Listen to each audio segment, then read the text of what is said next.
ይመስላል። አሁን ስትመለከቱት ድፍርስ ያለ ነው። ነገር ግን ከ8 ሰዓታት በኋላ የደፈረሰውን እየዘቀጠ ይሄዳል። ትክክለኛ ዘይት ደግሞ ከላይ ይጠላል። መልካቾች በዛሬው ዝግጅታችን 5 መሰረታዊ ጥያቄዎችን እየመለስን ከእናንተ ጋር ቆይታ የምናደርግ ይሆናል። በመጀመሪያ ደረጃ ማሽኑ እንዴት እንደምናስጀምረውና ሙቀት እንዴት አድርገን መስጠት እንደምንችል፣ በሁለተኛ ደረጃ ስለ ሆት ፕሮሰስና ስለ ኮልድ ፕሮሰስ ልዩነታቸው ምን እንደሆነ፣ በሶስተኛ ደረጃ መድኃኒት ማዘጋጀት ስትፈልጉ የሀበሻ መድኃኒት ለእያንዳንዱ ምርት በምን ያህል ዲግሪ ሴንቲግሬድ መጭመቅ እንዳለባችሁም በተግባር እናያለን። በአራተኛ ደረጃ የማሽኑ አጠቃቀም የምናይ ይሆናል። ሰላም እንዴት ሰንብታችኋል? ውድ የቢዝነስ ተራ ሚዲያ ተከታታዮች በያላችሁበት ሁሉ መልካም። በዛሬው ዝግጅታችን ይህንን የምትመለከቱት የዘይት መጭመቂያ ማሽን በተግባር ዘይትን እየጨመቅን እናሳያችኋለን። እንደምትመለከቱት ሁለት አይነት ምርት ሱፍና ኑግ አዘጋጅተናል። ከነዚህ አንዳንድ ኪሎ ምርቶችን ምን ያህል ሊትር ዘይት እንደምናገኝ በተግባር በዛሬው ዝግጅታችን እናያለን።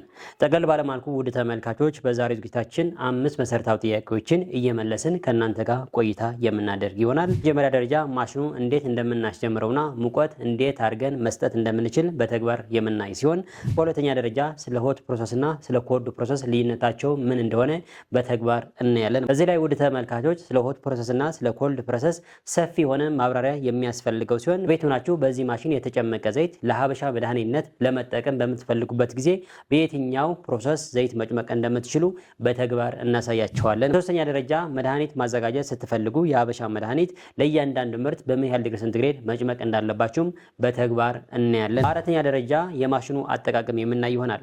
እዚህ ላይ ውድ ተመልካቾች ለምሳሌ ማሽኑ እየተጠቀማችሁበት እያለ ድንገት መብራት ቢጠፋ እንዴት አድርጋችሁ ማሽኑ እንደገና ሪስታርት እንደምታደርጉት በተግባር እናያለን። ብዙዎች እዚህ ላይ መብራት ሲጠፋባቸው እየጨመቁ ሳለ ማሽኑ ለመጭመቅ ስለሚያስቸግራቸው ዛሬ በዚህ ጥያቄ በዚህ ችግር መፍትሄ ታገኛላችሁ። በአምስተኛ ደረጃ ውድ ተመልካቾች ለስራና ለቤት እንዴት መለየት እንደምንችል ነው።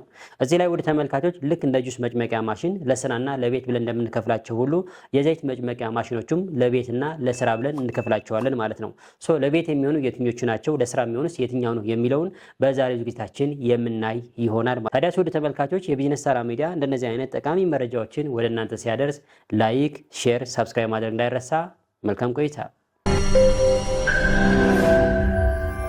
ውድ ተመልካቾች በመጀመሪያ ደረጃ እናየዋለን ብለን የመረጥነውን ጥያቄ ማሽኑ እንዴት እናስጀምረዋለን የሚለው ነው። እንደምትመለከቱት ውድ ተመልካቾች ይህንን ማሽን የትኛውም አይነት ሙቀት ነገር የትኛውም አይነት ጥሬ ነገር ከሰጠነው እዛ ጥሬ ነገር ላይ ያለውን ዘይት ይሰጠናል። በተለምዶ ሱፍ፣ ሰሊጥ፣ ተልባ፣ ኑግ ዘይት ይሰጣሉ ብለን ስለለየናቸው ነው እንጂ ዘይትና ስንዴና ጤፍ ብንሰጠው ራሱ እዛ ስንዴ ላይና ጤፍ ላይ ያለውን የዘይት መጠን ይሰጠናል። ግን የምናገኘው ከስንዴና ከጤፍ የዘይት መጠን ይነስ እንጂ ማሽኑ በትክክለኛ መንገድ በአንድ ምርት ላይ ያለውን የዘይት መጠን ይነስም ይብዛም በሙቀት እየጨመቀ ይሰጠናል። ታዲያስ እንዴት ነው ማስጀመር የምንችለው ይህንን ማሽን ያላችሁ እንደሆነ እንደምትመለከቱት እዚህ ላይ ውድ ተመልካቾች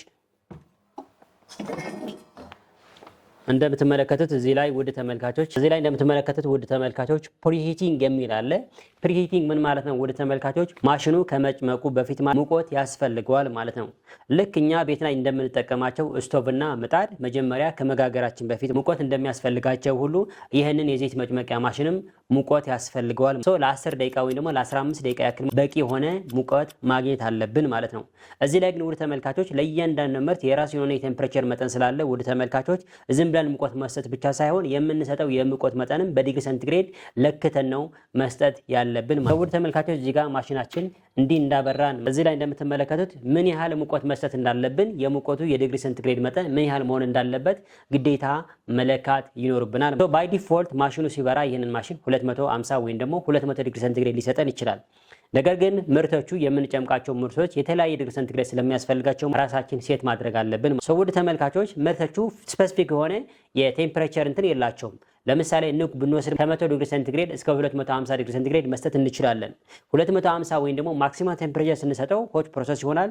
አቴለው ቴምፕሬቸር ምርት ስንጨምቅ ደግሞ ኮልድ ፕሮሰስ ይባላል። ይህንን እዚህ ላይ እንደምትመለከቱት ውድ ተመልካቾች ይሄ ፕላስ እና ማይነስ ምልክት ያለው መጀመሪያ 200 ዲግሪ ሴንቲግሬድ እናደርገዋለን። 200 ዲግሪ ሴንቲግሬድ እናደርገዋለን። 200 ዲግሪ ሴንቲግሬድ ካደረግን በኋላ የማሽናችን የሙቀት መጠን 200 ዲግሪ ሴንቲግሬድ ከሆነ ግዴታ ለ10 ደቂቃ ወይም ደግሞ አትሊስት ግዴታ ከ5 እስከ 10 ደቂቃ ባለው ጊዜ መቆየት ይኖርብናል ማለት ነው። እና ይህንን ውድ ተመልካቾች ኦልሬዲ አሁን ለ10 ደቂቃ ጠብቄ ያለውኝ ሙቀት ሰጥቼዋለሁ። ምን ያህል ሙቀት መስጠት እንዳለብኝ ማሽኔም ሴት አድርጌያለሁ። አሁን ቀጥታ ወደ መጭመቅ ነው የሚሄደው። በመጭመቅ ሲጀምር እዚህ ላይ እንደምትመለከቱት ስታርት የሚለው ምልክት ነክተን ማሽኑን እናስጀምረዋለን።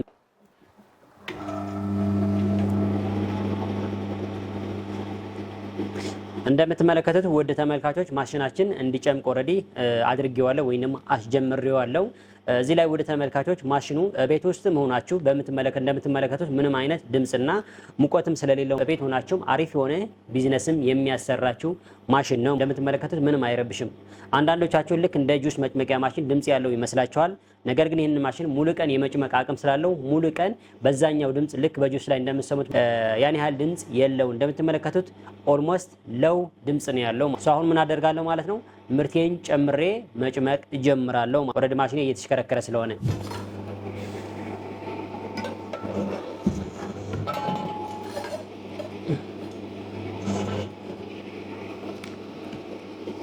እየቀረ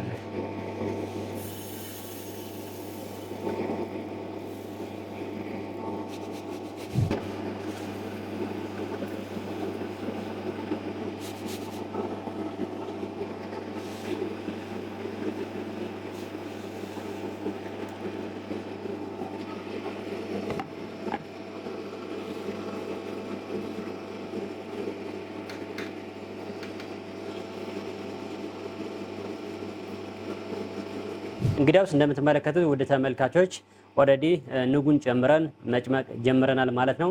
የንጓንችን መጠን በምን ያህል ዲግሪ ሴንቲግሬድ መጭመቅ እንዳለብን መጀመሪያ ሴት አድርጌያለሁ፣ በ200 ዲግሪ ሴንቲግሬድ ማለት ነው። ከዚህ በታች ቢሆንም ይጨምቅላቸዋል። ነገር ግን እኔ ማሽን እንዲፈጥንልኝ በ200 ዲግሪ ሴንቲግሬድ አድርጌያለሁኝ። ይህንን ምን ያህል ሊትር ዘይት እንደምናገኝ በተግባር የምናይ ይሆናል።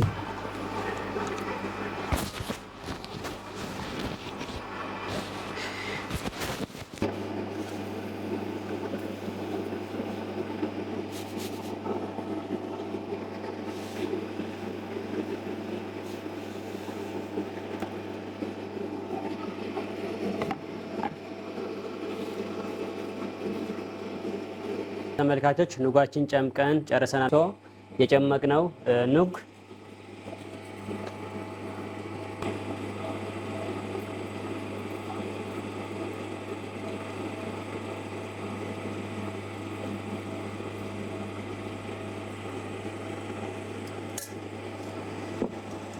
ኦልሬዲ የጨመቅነው ንግ እንዲህ ይመስላል። አሁን ስትመለከቱት ድፍርስ ያለ ነው። ነገር ግን ከ8 ሰዓታት በኋላ የደፈረሰውን እየዘቀጠ ይሄዳል። ትክክለኛ ዘይት ደግሞ ከላይ ይጠላል። አሁን ደግሞ ሱፍ ጨምቀን እናሳያቸዋለን።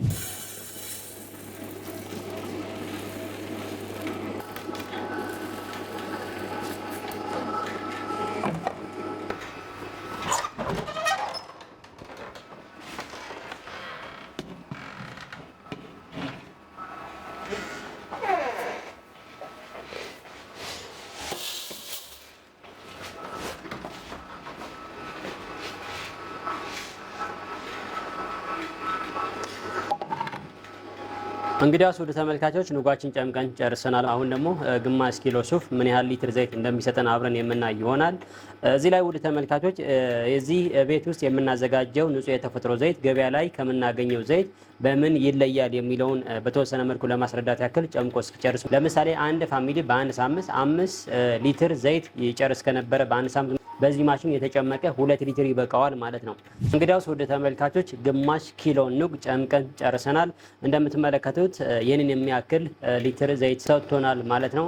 አሁን ደግሞ ሱፍ ጨምቀን እንጨርሳለን። ከግማሽ ኪሎ ግራም ሱፍ ምን ያህል ሊትር ዘይት እንደሚሰጠን አብረን የምናይ ይሆናል። እዚህ ላይ ወደ ተመልካቾች ማሽኑ ጨምቆ እስከሚጨርስ ማለት ነው ገበያ ላይ የምናገኘው ዘይትና እቤት የምናዘጋጀው ዘይት ልዩነታቸው ምንድነው? እቤት ውስጥ የምናዘጋጀው ዘይት ምንም አይነት ባዕድ ነገር ያልተቀላቀለበት ሲሆን ንጹህ የተፈጥሮ ዘይትና ወፍራምና ቶሎ የሚያሰማ ነው። ገበያ ላይ የምናገኘው ዘይት ደግሞ በጣም ቀጭን ነው። እንዲሰማ በጣም ብዙ ዘይት እንጠቀማለን። ለማነጻጸር ያክል በመጠን ወደ ተመልካቾች ገበያ ላይ ያለው 5 ሊትር ዘይት ምን ማለት ነው? ለምሳሌ አንድ ፋሚሊ 5 ሊትር ዘይት በአንድ ሳምንት ይጨርስ ከነበረ በዚህ ማሽን የተጨመቀ 1.8 ሊትር ዘይት ይበቃዋል። ምክንያቱም በዚህ ማሽን የተጨመቀ ዘይት ቶሎ እንዲያሰማ ወጣችን ሊሆን ይችላል የተለያዩ ነገሮች ማለት ነው ትንሽ ነው የምንጠቀመው። 5 ሊትር ዘይት የገበያና 1.8 ሊትር ዘይት በዚህ ማሽን የተጨመቀ እኩል አገልግሎት ይኖራቸዋል። በዚህ ነው መረዳት ያለብን። አንዳንዶቻችሁ የምታገኙ የዘይት መጠን በጣም ስላነሰ ከገበያ ላይ ወደ መነጻጸር ትሄዳላችሁ። አንዳንዶቻችሁ በዚህ ማሽን የተጨመቀ ከ1 ኪሎ ግራም ንጹህ የተፈጥሮ ዘይት ገበያ ላይ ከምናገኘው በጣም ስለሚያንስባችሁ እንዴት ገበያ ማግኘት እንችላለን? እንዴትስ ቢዝነስ ይሰራል ትሉኛላችሁ።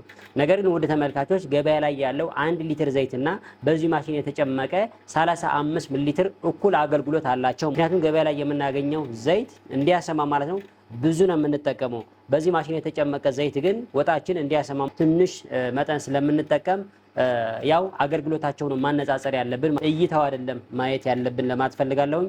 አሁን ደግሞ ኦልሬዲ ሱፉ ጨምቆ እንደጨረሰ በኋላ ምን ያህል ሱፍ ሊትር ዘይት እንደምናገኝ ከግማሽ ኪሎ ግራም ጥሬ ማለት ነው አብረን የምናይ ይሆናል።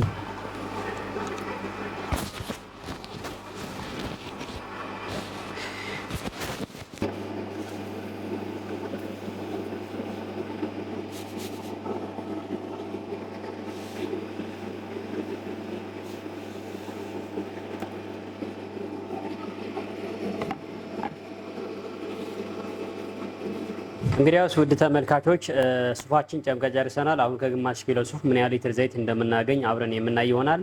ኦልሬዲ ማሽኔን ማጥፋት አለብኝ።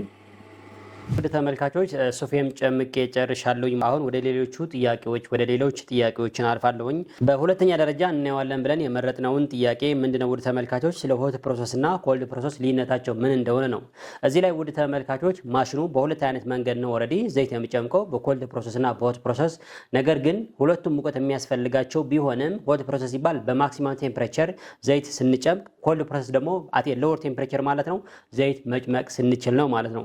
ልዩነታቸው ምንድነው? በዘይታችን ጥራት ላይ ለውጥ ያመጣው ወይ? በሆት ፕሮሰስ ሲሆን ማሽኑ ይፈጥናል ሙቀት ስለሚያገኝ፣ ነገር ግን የዘይት ኮንተንት ግን እያጣ ነው የሚሄደው። ምክንያቱም ሞር ሙቀት ስለምንሰጠው ማግኘት የነበረብን ኒውትሪንት ወይ ደግሞ የዘይት ኮንተንት ሳናገኝ እንቀራለን። በኮልድ ፕሮሰስ ማለት ደግሞ ውድ ተመልካቾች አት ሎወር ቴምፕሬቸር ሙቀት ሰጥተን ዘይት ስለምንጨምቅ የምናገኘው ዘይት ሞር ኮንተንት ወይ ደግሞ ኒውትሪንቱ አይጠፋም። ለምሳሌ ሱፍ ብንወስድ ከ150 ዲግሪ ሴንቲግሬድ እስከ 250 ዲግሪ ሴንቲግሬድ ስንሰጠው በሁለቱም ዘይት ይሰጠናል። ነገር ግን 250 ዲግሪ ሴንቲግሬድ ሲሆን ሆት ፕሮሰስ ይሆናል። 150 ዲግሪ ሴንቲግሬድ ሲሆን ደግሞ ሎው ቴምፕሬቸር ስለሆነ ኮልድ ፕሮሰስ ይባላል። እና ውድ ተመልካቾች ማሽናችን እንዲፈጥንልን የምንፈልግ ከሆነ በሆት ፕሮሰስ መጭመቅ አለብን። ይፈጥናል ሞር ሙቀት ስለሚያገኝ ማሽኑ። ልክ ምጣድ ሞር ሙቀት ሲያገኝ ይፈጥናል። የሙቀት መጠን ሲያንስ ደግሞ ያው እንጀራው ቀስ እያለ ነው የሚጋግረው። እዚህ ላይም ዘይት በምንጨምቅበት ጊዜ ውድ ተመልካቾች አቴ ማክሲማም ቴምፕሬቸር ዘይት የምንጨምቅ ከሆነ ማሽኑ ይፈጥናል። ነገር ግን በዘይቱ ጥራት ላይ ከፍተኛ የሆነ ለውጥ ያመጣል። ምክንያቱም ዘይቱ ሞር እሳት ስለሚያገኝ ኮንተንቱ በተወሰነ መልኩ ይቀንሳል። ኮልድ ፕሮሰስ ማለት ደግሞ ውድ ተመልካቾች አት ሎወር ቴምፕሬቸር ተጠቅመን ዘይት መጭመቅ ስንችል ነው። እዚህ ላይ ውድ ተመልካቾች ማሽኑ ባይፈጥን እንኳን የምናገኘው የዘይት መጠን ማለት ነው ከፍተኛ የሆነ ጥራት ይኖረዋል። ለቤት በምትፈልጉበት ጊዜ አት ኮልድ ቴምፕሬቸር አድርጋችሁ መጭመቅ ይኖርባችኋል። ነገር ግን ለስራ በምትፈልጉበት ጊዜ ማሽን መፍጠን ስላለበት በሆት ፕሮሰስ አድርጋችሁ መጭመቅ ይኖርባችኋል። ላይ ውድ ተመልካቾች ለሀበሻ መድኃኒትነት ለምሳሌ ለተለያዩ መድኃኒቶችን ለመጠቀም ስትፈልጉ ማለት ነው በኮልድ ፕሮሰስ ነው መጭመቅ ያለባችሁ። ኮልድ ፕሮሰስ ሲሆን የዘይት ኮንተንት አይጠፋም። በሶስተኛ ደረጃ መድኃኒት እንዴት እናዘጋጃለን የሚለው ነው። እዚህ ላይ ውድ ተመልካቾች በዚህ ቤት ውስጥ ሆነን የምናዘጋጀው ዘይት ምንም አይነት ባዕድ ነገር ስለማይቀላቀልበት የሚጨመቅ ዘይት ለመድኃኒትነትም ያገለግላል። ለምሳሌ እንደነ ጥቁር አዝሙድ፣ እንደነ ሰሊጥ፣ እንደ ሱፍ እነዚህ ለሀበሻ መድኃኒትነት ያገለግላሉ። ምናልባት የራሳቸው የሆነ ፎርሙላ ስላላቸው በቴሌግራም ሃይ ቦሉኝና እነዛ እንዴት አድርጋችሁ መቀመም እንደምችሉ በቴሌግራም አሳያችኋለሁ። በዚህ ቢዝነስ ላይም የሀበሻ መድኃኒት እየቀመሙ ያሉ ኦልሬዲ ኮንታክት አደርጋቸዋለሁ። ይሄ ነው የሚመስለው። ምክንያቱም ምንም አይነት ኢፌክት የለውም። ከንጹህ የተፈጥሮ ዘይት የተዘጋጀ መድኃኒት ስለሆነ ምንም አይነት ጉዳት የለውም። መድኃኒት በዚህ መጠቀም ትችላላችሁ። ምናልባት ቀመሩን ወስዳችሁ ማለት ነው የሀበሻ መድኃኒቶችን መቀመም ትችላላችሁ። በአራተኛ ደረጃ ላይ አጠቃቀሙ የሚለው ነው። ቅድም እንዳያችሁት መጀመሪያ ላይ ኦልሬዲ ሙቀት ሰጠን ለ10 ወይም ደግሞ ለ20 ደቂቃ መጠበቅ ይኖርብናል። በቂ የሆነ ሙቀት ካገኘ በኋላ ደግሞ ስታርት ብለን ማሽናችን እንዲጨምቅ ማስጀመር ነው። በአምስተኛ ደረጃ ለስራና ለቤት የሚሆን እንዴት እንለየዋለን የሚለው ነው። እዚህ ላይ ውድ ተመልካቾች ለስራና ለቤት ልክ እንደ ጁስ መጭመቂያ ማሽን እነዚህ ማሽኖች ለቤትም ለስራ ተብለው ይከፈላሉ። ይህንን ብቻ አይደለም የዘይትና የፋጉሎ ብለንም መክፈል እንችላለን። ለምሳሌ ለስራ የሚሆነው የትኛው ነው፣ ለቤት የትኛው ነው ያላችሁ እንደሆነ በዋት ሲስተማቸው ነው የሚለዩት። ከፍተኛ የዋት መጠን ካለው ለስራ ይሆናል፣ ትንሽ የዋት መጠን ካለው ደግሞ ለቤት ይሆናል። እነዚህ የዘይት መጭመቂያ ማሽኖችን በምትገዙበት ጊዜ ዋት መጠናቸው ምን ያህል እንደሆነ በደንብ ለይታችሁ ነው ለስራና ለቤት ብላችሁ ጃጅ የምታደርጉት ተመልካቾች። ይሄ ነው ያለው። ይህንን ብቻ አይደለም፣ ፋን ሲስተማቸው ማቴር ያደርጋል። ለስራ ከሆነ ሙሉ ቀን መጭመቅ ስላለበት የፋን ሲስተሙ ጠንካራ መሆን አለበት። ነገር ግን ለቤት ከሆነ ግን ከ2 ሰዓት በላይ መስራት ስለማይችል ፋን ሲስተሙ በጣም ትንሽ ስለሆነ ማቀዝቀዣውን ጠንካራ ሲሆን ለረጅም ሰዓታት እየጨመቀ እንዲቆይ ማሽናችን ፋን ሲስተሙ ጠንካራ መሆን አለበት። ነገር ግን ለቤት ከፈለግነው ግን 2 ሰዓት ቢጨምቅም ወረድ ስለሚበቃን ፋን ሲስተሙ ትንሽ የሆነውን ብትገዙ ይመረጣል። ፋን ሲስተማቸው ጠንከር ያለ ዋጋቸው በዛው ልክ ውድ ነው። ፋን ሲስተማቸው አነስ ያለ ደግሞ ዋጋቸው ይቀንሳል ማለት ነውና ፋን ሲስተሙ ትልቅ ከሆነ ለስራ ይሆናል። ፋን ሲስተሙ ትንሽ ከሆነ ደግሞ ለቤት ይሆናል። ፋን ሲስተም ማለት ማቀዝቀዣው ማለት ነው። ማሽኑ በሙቀት ስለሚጨምቅ ግዴታ ማቀዝቀዣ ያስፈልገዋል። በሁለተኛ ደረጃ ደግሞ ምንድነው ወደ ተመልካቾች የሞልዳቸው ነው። ለምሳሌ ሞልዳቸው ሰፊ ከሆነ ፋጉሎ ነው ሳይጨምሩትን ያሳልፈዋል። ነገር ግን ሞልዱ በጣም ጠባብ ከሆነ እያንዳንዷን ምርት እየጨመቀ ስለሚያሳልፍ ይሄንን ለስራ ይሆናል። ለፋጉሎ ቢዝነስ ከፈለጋችሁ ሞልድ የፋጉሎ ብላችሁ ትገዛላችሁ። ነገር ግን የዘይት ቢዝነስ ከፈለጋችሁ ደግሞ ሞልድ የዘይት ብላችሁ ትገዛላችሁ። ሁሉም አይነት ማሽን ተመሳሳይ የሆነ ኮንተንት አይሰጣችሁም። ከ1 ኪሎ ግራም የምታገኙ የዘይት መጠን በጣም ይለያያል ከማሽን ወደ ማሽን። ፋጉሎው ላይ ቼክ ማድረግ ትችላላችሁ። አንዳንዱ ፋጉሎው ላይ ከነጥሬው ይወጣል፣ አንዳንዱ ደግሞ በደንብ ጨምቆ ያወጣዋልና እና በሞላቸውም ለስራም ለቤት ብላችሁ መጠየቅ ይኖርባችኋል። ሁለቱም ምንድናቸው ማለት ነው? ለቤትና ለስራ ብላችሁ የምትለዩባቸው ነገሮች አንደኛ የፓወር መጠናቸው፣ በሁለተኛ ደረጃ ደግሞ የሞልድ ሲስተማቸው።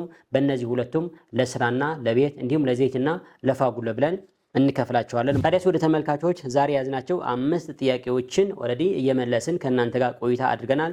ይህንን ማሽን መግዛት ለምትፈልጉ ስክሪን ላይ ባለው ስልክ ደውልልኝ። እዚህ አዲስ አበባ ከሆናችሁ ከነነፃ ዴሊቨሪና ሙሉ ስልጠናም እንሰጣችኋለን። ካፕ ወይም ደግሞ እነዚህ ፕላስቲክ ሞልዶችም የምትፈልጉ ከሆነ ፕላስቲክ መያዣዎችን የምትፈልጉ ከሆነ እኔን ኮንታክት ማድረግ ትችላላችሁ። አዲስ አበባ ከሆናችሁ ነፃ የሆነ ዴሊቨሪ ማላችሁ፣ የ1 ዓመት ዋስትናም አለው ማሽኑ እቤታችሁ ድረስ መተን እያንዳንዱ ስልጠና እንሰጣችኋለን። ለነበረን ቆይታ በጣም እናመሰግናለን። ቻናላችን አሁንም ላይክ፣ ሼር፣ ሰብስክራይብ ማድረግ እንዳይረሳ። በሌላ ጊዜ በሌላ ፕሮግራም እስከምንገናኝ ደህና ሰንብቱ።